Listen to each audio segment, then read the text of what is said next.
आहे शरीके गम किथां आया सवे मौजूद हम सोबत मगर हमदम किथां आया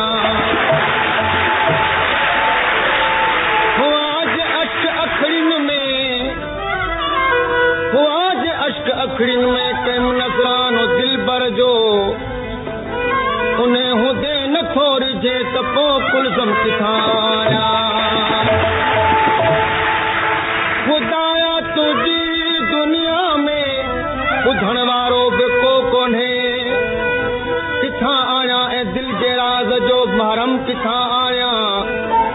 ॿुधी वन रहम आणे संग दिल ए तालबुल मौला नसीबन खे चवां जो हूं दमे मातम किथां आया बेदर्द समाना